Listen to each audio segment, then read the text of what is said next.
Welcome to Recalculating Small Business. Like its award-winning book, Recalculating is dedicated to small business in America.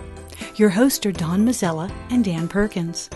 Don Mazzella is the editor-in-chief of the Small Business Digest. Dan Perkins is a registered investment advisor with 43 years' experience in managing money. Dan Perkins here, your co-host, along with Don Mazzella of Recalculating for Small Business. Our radio program is dedicated to you, helping the small business owners increase their profits. We draw our name from Recalculating, voted the best small business book of 2017 by the Independent Press. In this book, it features ways to grow your small business. Now, here's Don Mazzella. Dan, our next guest invites us to think differently about leadership. Barry Kaplan, along with Jeff Manchester, have written a book titled The Power of Vulnerability. In it, Kaplan and Manchester explain that the secret to unlocking potential and maximizing performance lies in leaders being willing to move over and invite everyone else to lead. We have Barry Kaplan with us today. Barry, welcome to the program. Tell us a little bit about your background. You're welcome. Absolutely. Your background and a little bit about the book and how people can get it. So the floor is yours. Thank you, Don. I am an executive coach, and I work with small business leaders and their teams to get what they most want, even if they don't yet know. And my background comes from business. For over 25 years, I was an operator of businesses, all kinds of businesses in the travel and tourism business, from closely held to public to startup, and got my education the hard way through experience. And for the last 10 years, Jeff and I have teamed up to work with leaders in their current situation to get what they want, to find their purpose, to explore it, and to connect together as a team. And our book, The Power of Vulnerability, is about creating a team of leaders by recognizing that we're just plain people showing up at work, and if we reach inside and tell our full stories, then we're more likely to access and embrace our full power, our potential, and together get results that will even surprise us. Well, Barry, I'm going to turn it over to Dan to start the question. I have some, but we'll wait for Dan. Dan, it's all yours. Thank you. Barry, I have to tell you, I read the script last night, and I was fixated on the idea that the secret to unlocking potential and maximizing performance lies in leaders being willing to move over and invite everyone else to lead. So, as I read that and reread it numerous times between last night and this morning, I have to tell you, one question kept coming to my mind every time I read it. And so I'm not in trying to put you on the spot. I just want you to hear my reaction to that particular statement, because I think it's a very powerful statement. Why won't Hillary Clinton go away? Okay. Why won't Hillary Clinton go away? There are a couple of reasons. One, her former opponent, our current president, won't let her go away. He keeps bringing her back into the conversation.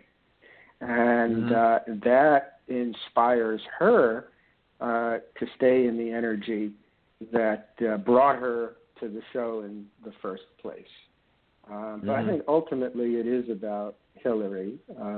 Hillary has not yet achieved what she wants most. And while she will probably never be president of the United States, she's not finished with her message. So she's not going away. And I'm going to bring it back to her power inside. She hasn't been fulfilled. On the other hand, I think for the good of her cause and her party, she needs to step aside and let others lead. Well, that's what I thought was amazing about the quote is that it really is what you're saying when you say willing to move over and invite everyone else to lead.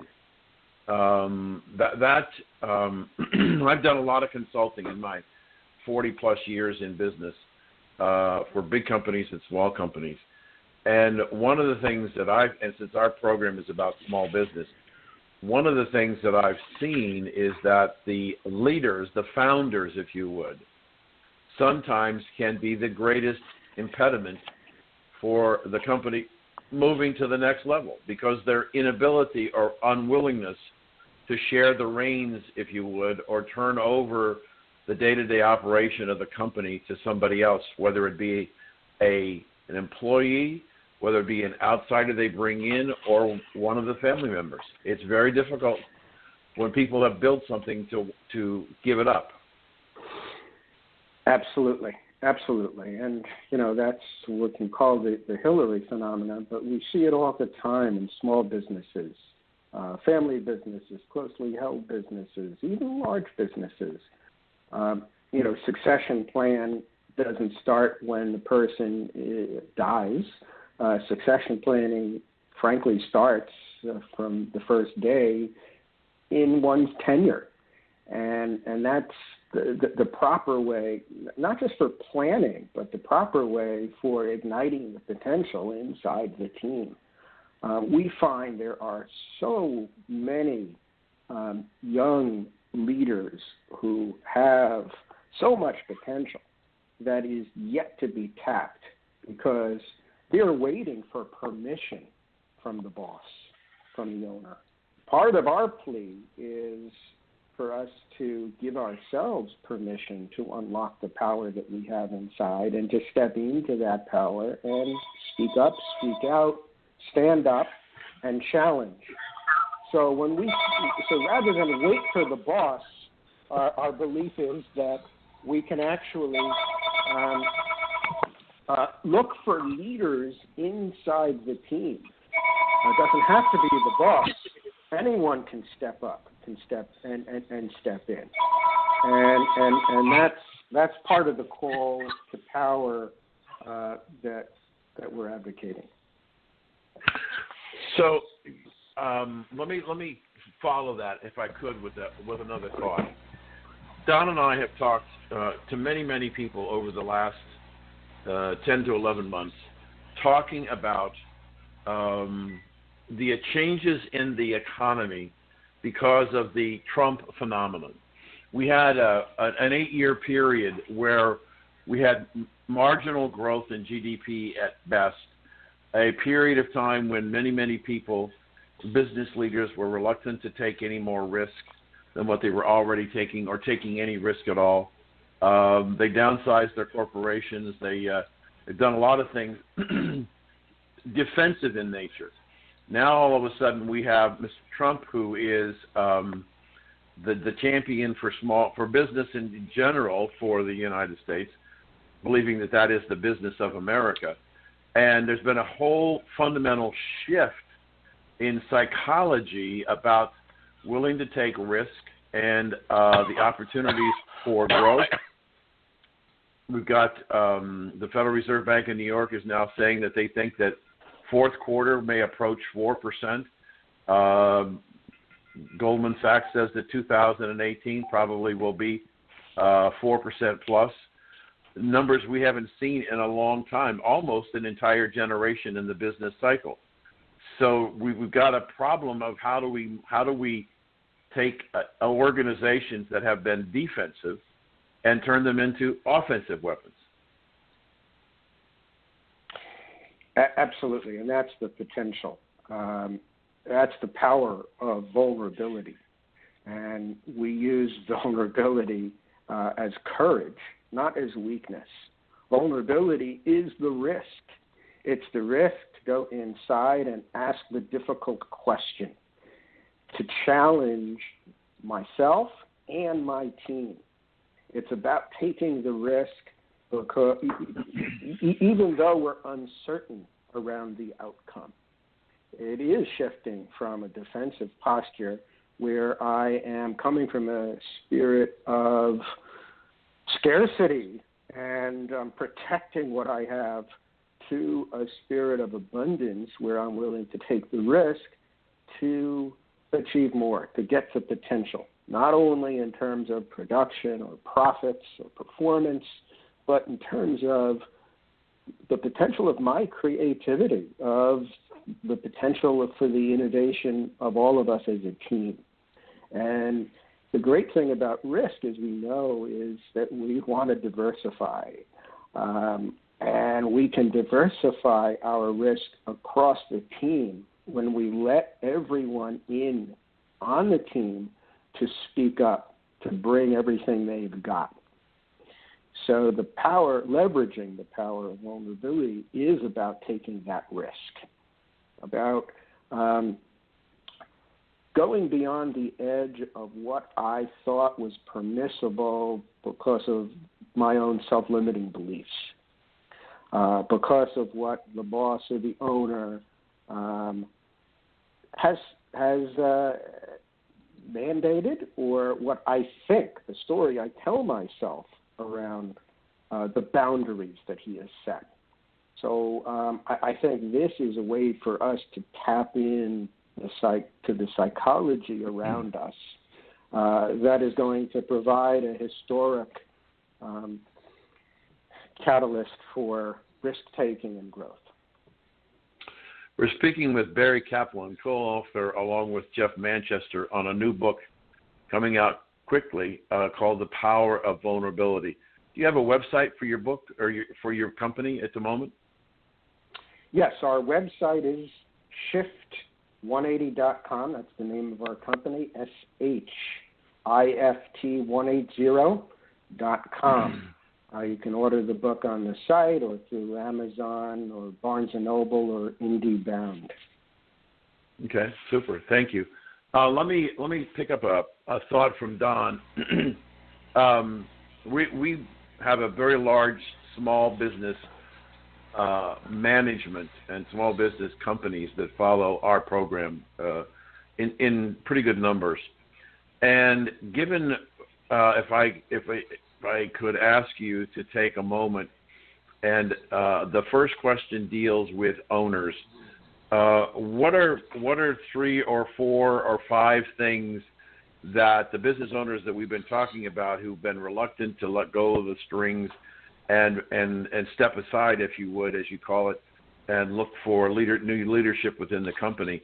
What are 4 or 5 things that those people should be looking at to do starting in the new year of 2018?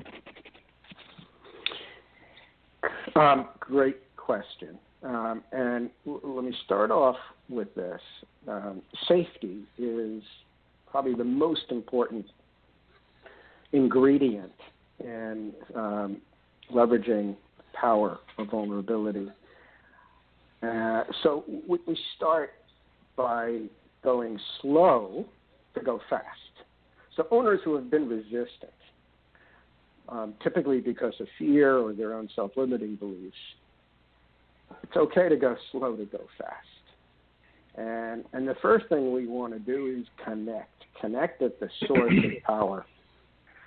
So get your team together. We're not talking about touchy-feely song fests. We're talking about an offsite where we sit around in a circle and start connecting with our own personal stories. Let's get to know each other, because it's through our stories that we're going to identify the power that we were unaware of. Typically, as an owner, I'm hiring people to fill a role, to satisfy a particular need or function. And I may get that, but what I'm missing and where the potential lies is in that unknown. So I want to source that. I want to explore it. And at an offsite where we're getting to know each other and connecting at a deeper level, where I'm learning about the whole story of someone, where I'm learning about their hopes and their dreams and their aspirations, as well as their fears and hardships, I'm getting in touch with that potential, that power. And the more I get to know each of my teammates, the safer it's going to be for me to tap into it as the owner, and the safer it will be for each of my teammates to express it, to bring it to work, to bring it to the challenge of the day. That's the first couple of things, maybe the only thing that we need to do in the first quarter. If we can do that a couple of times, I think the team that will catalyze the team, and it will be running not only more efficiently, not only connecting as a team rather than a functional work group, but the communication will deepen, and we will start listening between the words.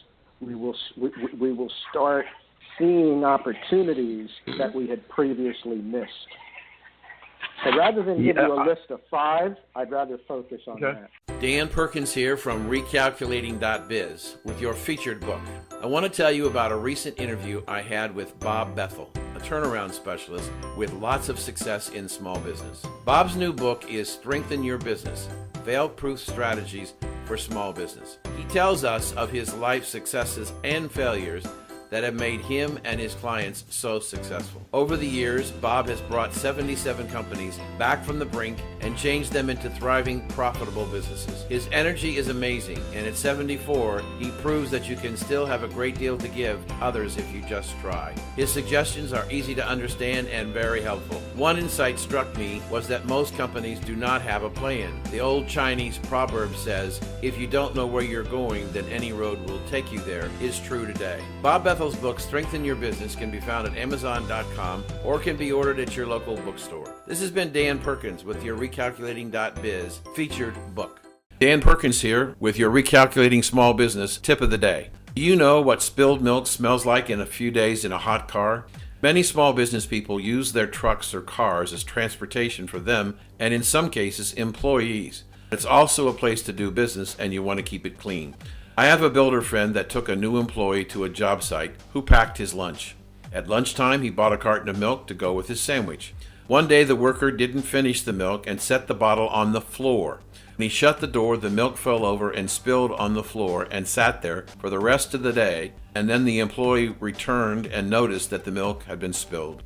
My friend tried everything to get out that foul smell. After spending a considerable sum on carpet cleaners, eventually he had to replace the carpet. Make sure you carry at least one roll of paper towels. The nose you save may be your own. Check out recalculating.biz for more useful small business suggestions. This has been Dan Perkins with your small business tip of the day.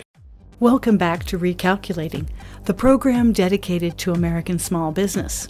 Now it's time to bring together our 2 experts, Dan Perkins and Don Mazzella, as they discuss things that are happening now that are affecting your business success. Can I jump in here and ask a question? Sure. Following up that one?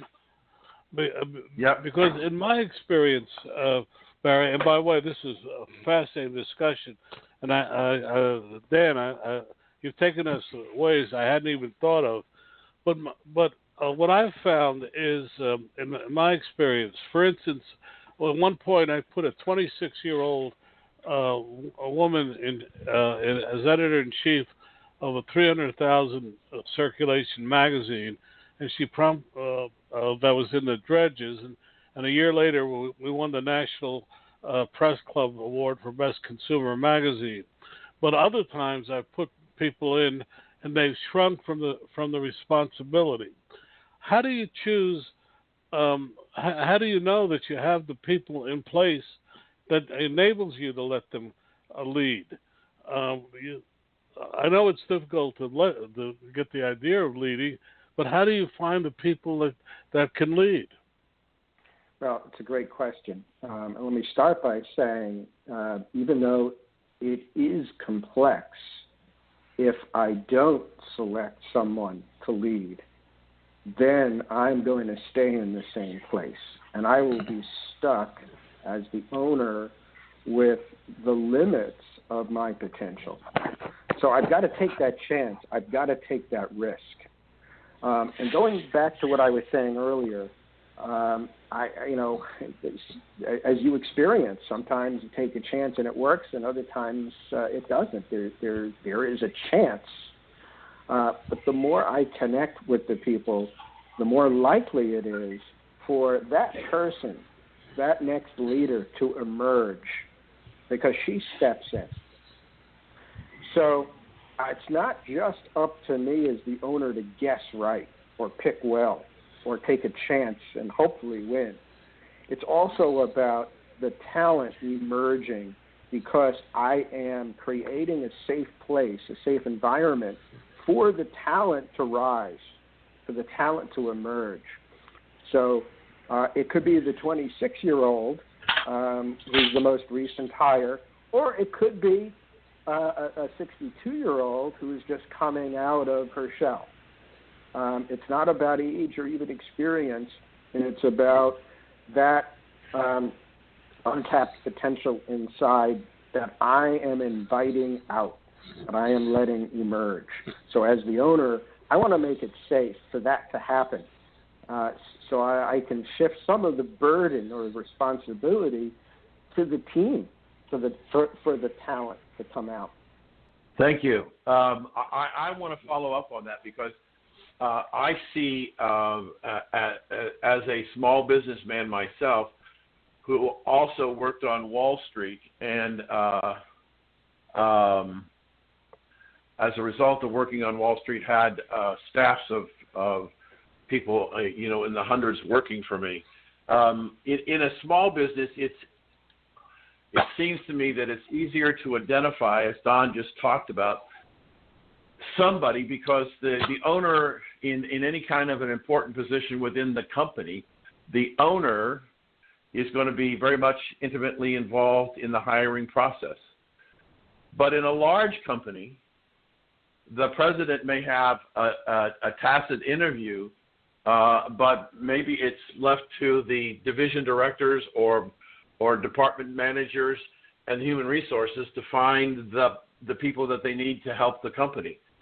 So the larger you go, isn't it more difficult for a corporation to have an individual employee emerge out of a cast of thousands? No. Whether it's a small business or a large organization, ultimately we're working in a collection of teams.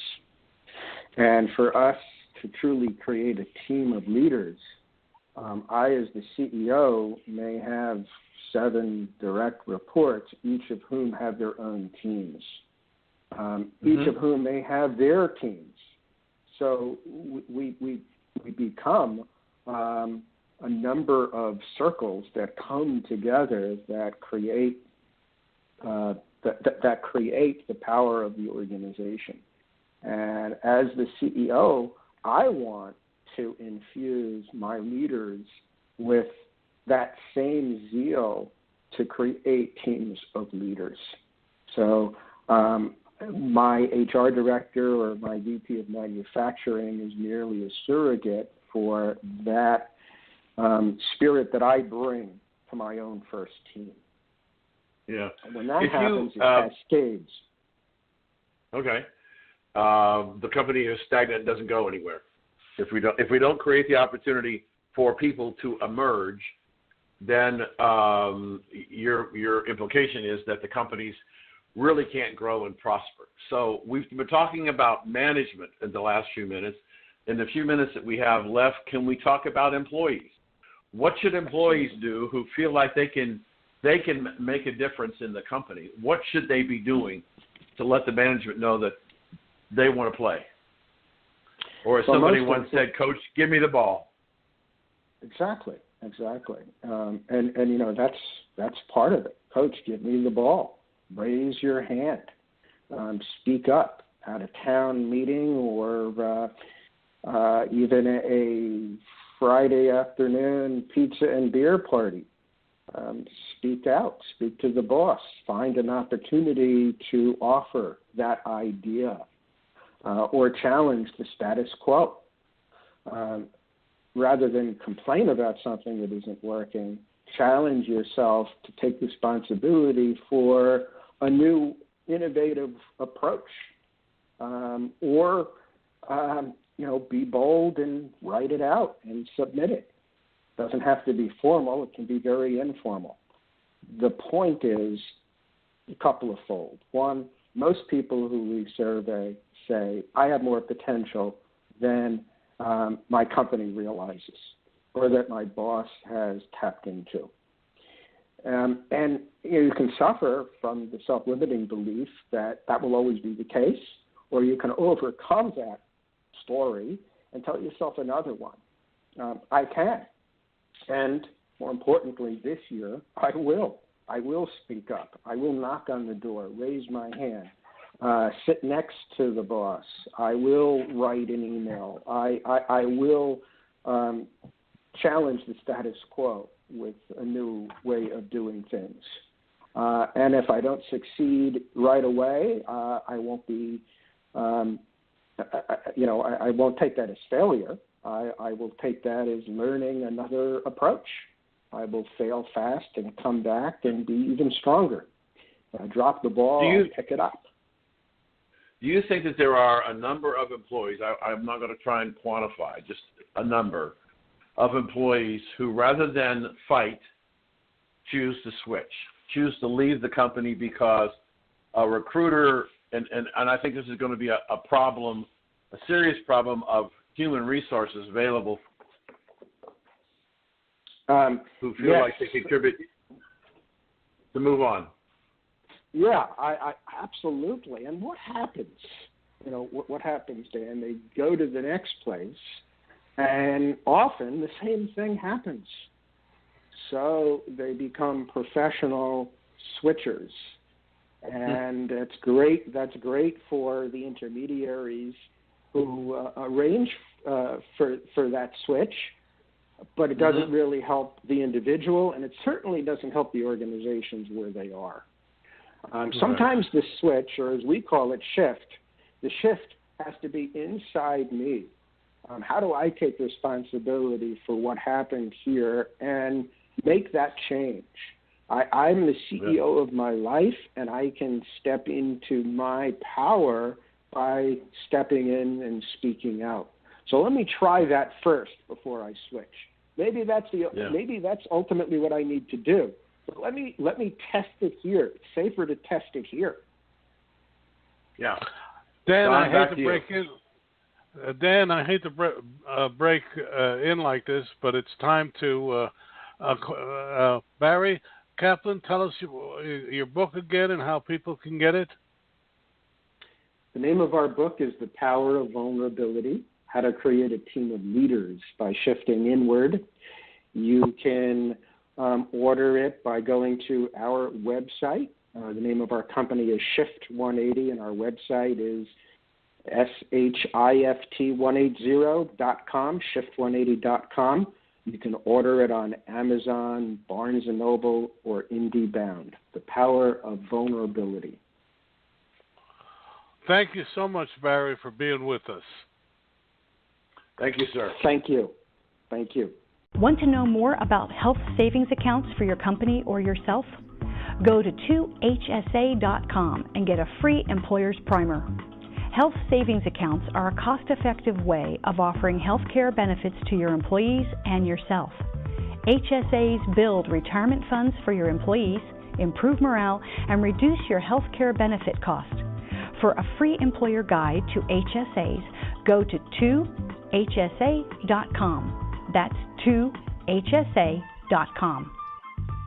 Dan Perkins here from recalculating.biz with your featured book, I want to tell you about a recent interview I had with Bob Bethel, a turnaround specialist with lots of success in small business. Bob's new book is Strengthen Your Business, Fail-Proof Strategies for Small Business. He tells us of his life successes and failures that have made him and his clients so successful. Over the years, Bob has brought 77 companies back from the brink and changed them into thriving, profitable businesses. His energy is amazing, and at 74, he proves that you can still have a great deal to give others if you just try. His suggestions are easy to understand and very helpful. One insight struck me was that most companies do not have a plan. The old Chinese proverb says, if you don't know where you're going, then any road will take you there, is true today. Bob Bethel's book, Strengthen Your Business, can be found at Amazon.com or can be ordered at your local bookstore. This has been Dan Perkins with your Recalculating.biz featured book. Dan Perkins here for Songs and Stories for Soldiers with your Veterans Tip of the Day. Did you know that the suicide rate for women vets is 12 times that of their sisters in civilian life? Did you know that 1 in 4 women vets feel uncomfortable about talking to people about their mental health issues? Did you know almost 600,000 women vets in America are suffering from PTSD? It's time to help. It's time for all of us to encourage our sisters, mothers, and wives to get help by contacting their local VA hospital, clinic, or community-based health care center. So if you know a woman vet that is suffering, go to va.gov and find their nearest VA facility. This has been Dan Perkins of Songs and Stories for Soldiers.us with your Veterans Tip of the Day. Allie Craig is an energetic expert who knows how to make large ideas doable for anyone who is serious about taking action and creating an influential brand. Allie, welcome to the program. I've heard a lot about you. I've read a lot about you, but our audience doesn't. So please tell us a little bit of your background and what you do before we do anything else. Well, I got into the crazy field currently known as branding back in 1998. So that is when AOL dial-up still existed, and you were lucky if you had a one-page website that had a color on it. And ever since then, I have worked with everyone from large corporations like Marriott to C-level execs on Wall Street to mom-and-pops on Main Street, helping them really create powerful brands that don't just convert but actually create relationships with their audience. And so I do that by using neurohuman branding, which is the science and psychology behind why we humans do what we really do. And right now, I recently just had the first season of Fix My Brand, Allie Craig, on the Success Network, which is an Apple TV network, and it was the top rated for the network for the fall season. So, and in that show, we actually redid 9 brands in 9 weeks from all different types of entrepreneurs from around the world. So to take them from fledgling brands to fierce competition. Wow. Well, I'm going to throw you a curve because something came across my desk yesterday that I think requires. You may or may not have heard that Playboy is thinking of ending its print edition after 80-odd years or whatever the number happens to be. And I was talking to someone, and they said they didn't think it would affect the brand. But my feeling was that without the magazine, the brand really will over time become worthless. What do you think about that, Allie? Well, Playboy is similar to the Coach issue, which is those are iconic brands. Playboy is an iconic brand in America and honestly the world. And so though I understand it from a cost perspective side that print probably isn't selling well and the cost of doing print is so much more than digital, I agree with you. If you get rid of your print, you're losing that iconicness of the brand. And with Hugh Hefner no longer with us and the Playboy Mansion no longer being the Playboy Mansion, those iconic elements that were the Playboy brand are quickly going away. And if we lose the print issue, that brand won't be around in the next 5 years. Well, thank you. Now I'm going to turn you over to Dan Perkins because I'm sure he has some more questions. Allie, it's a pleasure to speak with you. And I was fascinated. I was reading the little script that Don sent me last night. But I want to follow up on the question about that Don raised about the Playboy brand. This is the second major change that the magazine did that in my opinion, has affected its brand in a declining market. And I don't mean necessarily a declining print market. They made a decision some time ago about how they were going to treat nudity in the magazine.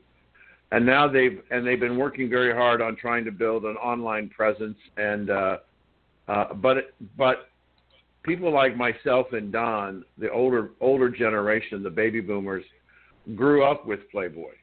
And as we have gotten older, we have been distracted by other things. Not that one can't be distracted by a beautiful woman, regardless of age, but other things have taken on priority for us. So maybe it was an iconic brand for a generation, but the next generation doesn't see it as iconic anymore. Is that possible? I don't think so, because if you look at the E! Entertainment Network Girls Next Door TV show that ran for numerous seasons, which followed Hugh Hefner and all his girlfriends, that affected the Gen X, Gen Y, and millennial generation. Those are very popular shows. And even though some of the former girlfriends have come out and said not so positive things about Hugh Hefner, the truth is that I think still for the guys of any generation right now, Hugh Hefner is still kind of that, oh, I wish I was, I wish I could be best friends with him when he was alive. So I do think there's an iconicness still to the brand no matter what.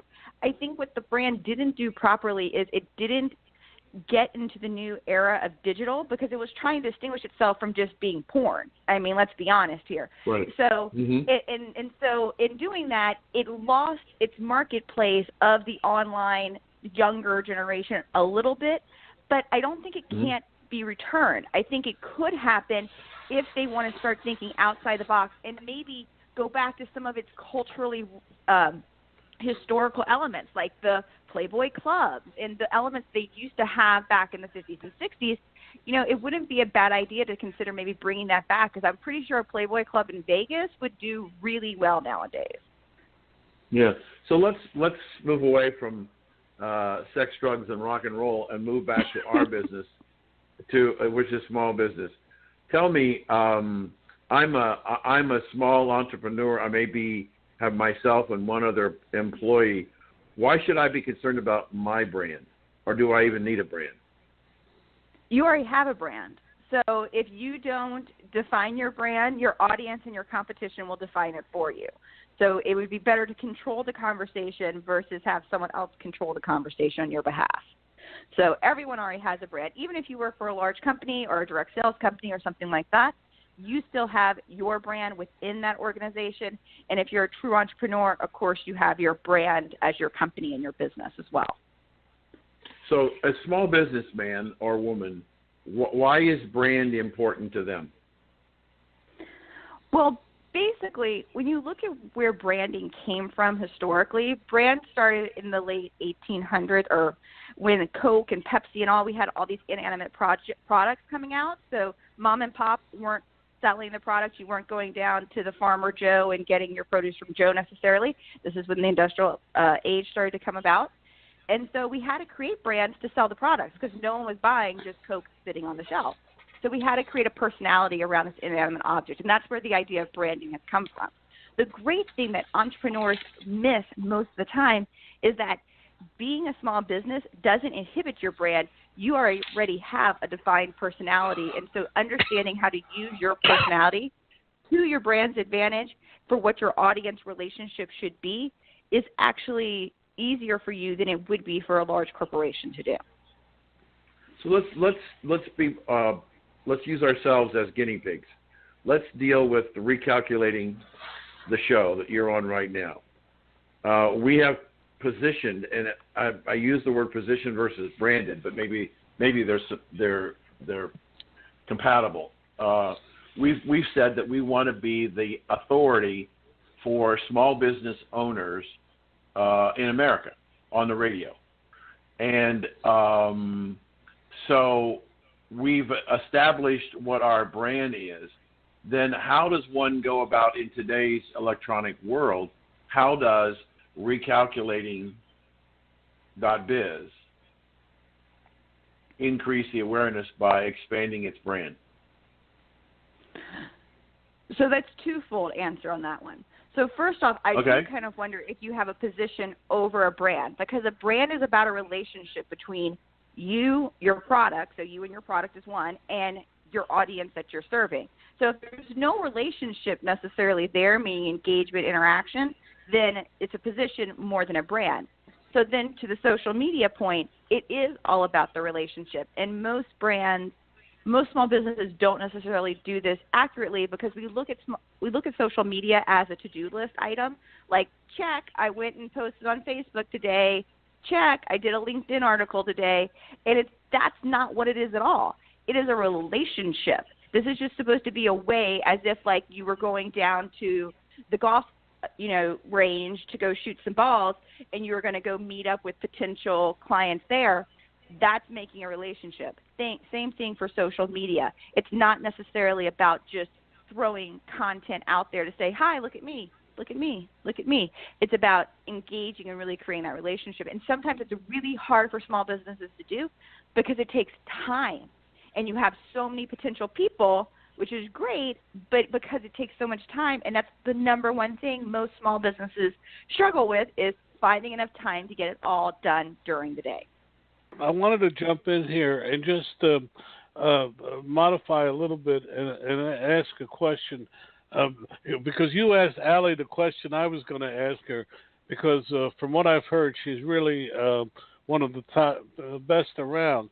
But Allie, see, I look at it a little differently than Dan, only in the sense that the book and we emphasize how you grow your business, a small business, rather than being the be-all to small business. And to me, that's a subtle but important difference that Dan and I have been trying to resolve for the past 6 months. But to me, and Dan asked the right question. We're sitting out there where we have almost 100,000 people listen to every one of these shows, and we're trying to figure out how do we extend this brand to more people. So you're right. There is a difference between being just the go-to expert and then training people on how to grow their business, because your audience will view that in a different way. Because an expert, you can just be an expert in understanding small business and have really great contacts where you're referring people to, so you're more of a connector style. But being able to say that you can train people in how to really monetize and grow their small business is a slightly different stance. As for really creating your influence and your reach, yay that you have so many people listening to the show. That's awesome. What I'm finding and realizing is, especially, there's been a switch. So there's been a cultural shift happening, and this goes to neurohuman branding. And so for the longest time, if you were dealing with a company in the West, and you were dealing with entrepreneurs especially, significance was a huge element that you needed to add into your brand. And significance goes back to human needs psychology. And human needs psychology says that we have 6 fundamental human needs, that no matter when you were born or where you were born, we have them. And so significance has been a huge one for most of my career. The last 4 or 5 years, I began to see this cultural shift that actually love is becoming one. So instead of just saying, you're the rock star, you're awesome, as the way to get people to come in your door and to receive you and to listen to what you have to say and to what you're offering. Now, people are wanting to know that it's not just about what they're doing in life that matters, it's that they matter, and that that no matter if they achieve it or not, they're still wanted for who they are. So no matter if you can buy my product or not, you're still wanted. So what that means to your brand and growing your audience is, I would want to make sure that you have a diversification of ways that they can connect with you on multiple levels, and you're speaking to those pain points, for lack of a better term, because they truly are. There are innate human pain points, to make sure that everything you're posting out there is speaking to the fact that they are significant, they do matter, what they have to say matters, that their business matters, and that, for your more, like the radio show, say that, no matter what, like, hey, even if your budget's zero, you can still connect with us. We're still here for you. Here's how to do it. Listen to our radio show, listen to our podcast. And then by really making that clear to them, they'll start to dive into your brand more, as long as you have the offers there to, get your audience at the different levels. Want to know more about health savings accounts for your company or yourself? Go to 2hsa.com and get a free employer's primer. Health savings accounts are a cost-effective way of offering health care benefits to your employees and yourself. HSAs build retirement funds for your employees, improve morale, and reduce your health care benefit cost.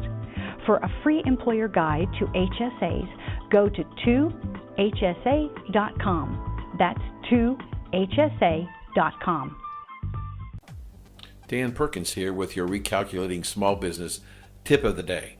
Did you know that a candle can be an energy saver for home and office? An old-fashioned candle can be a new-fashioned energy saver, and at the same time provide a warm glow to any home office. Adding a candle seems like a silly thing to do, but it can help check for drafts. You can use the candle to test if new windows are needed. Here's how. First, take a roll of blue painter's tape and tear off pieces and put them on your left arm. Pass the candle around the opening and mark the spots around each window and door where the candle flame flickers. When you have finished your test, step back and see if you have tape around all of the window or only one side. The more tape you have on the window, the more money you will save by replacing those windows and doors. Check out recalculating.biz for more useful small business suggestions. This has been Dan Perkins with your Small Business Tip of the Day. Welcome back to Recalculating, the program dedicated to American small business. Now it's time to bring together our two experts, Dan Perkins and Don Mazzella, as they discuss things that are happening now that are affecting your business success. Back to you, Dan. Well, I have to digest that. That's just... No, I'm paying you a compliment, Allie. I just you're saying a lot. I took it that way. I wanted to ask a follow-up question. And maybe it's an old-fashioned word to use, but maybe it means something similar to what you're talking about. If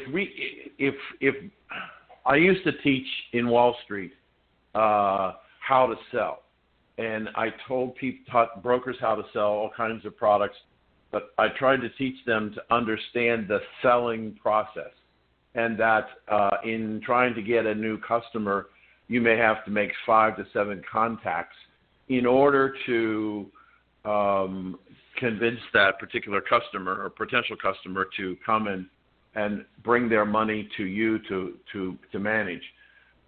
But I used to use the word that it's a relationship transaction.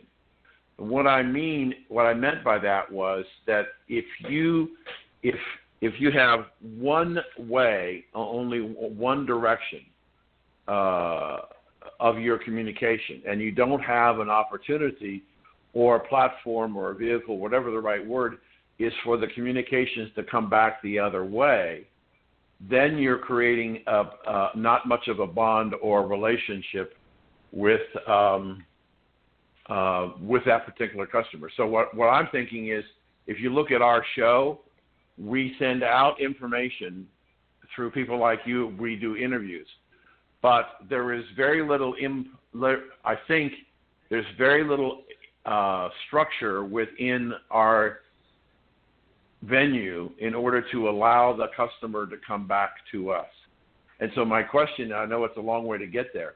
Are you saying that you have to create a transaction so that our listeners have the ability to communicate with us, and we in turn communicate back to them, answering their questions or dealing with their needs or problems? Yes, and I would call it a relationship, not a transaction. Nowadays, okay, you have to have the relationship before, and the statistic of where it used to be 5 to 7 times of a contact, we're actually up to 14 to 16 times where you have to engage with the person before they'll even consider purchasing your product now. And so those can't be 14 to 16 times that's buy my product. Those have to be relationship connections of where you're really caring about them and their needs first. And that's really where the love portion of human needs psychology comes in, because that's the reason why the increases isn't just because there's so much noise out there. The increases is because we're not getting the human connections that we really need. And so the positive for any brand is that your brand can begin to take that place of making that human connection with your audience, which is huge, because then your brand is fundamentally part of that person's life. They're not going to leave you. They will be your brand ambassador for you and promote your business for you. These relationships take time to build, though, and that is the one thing that most entrepreneurs and most people in general don't want to do. We want everything so instant, and the truth is that there's ways to accelerate your growth of the relationship, but it still takes time. No one's going to meet you and be like, oh, my gosh, I want to give you $1 million. It's just not going to happen. But with regards to your brand in particular, yes, I think if there's a way for them to not just consume information, but either make challenges or live calls where they can then take in the information but then get feedback on taking action upon the information would be huge, because we can Google any information. No one's buying information anymore. People are buying the experience.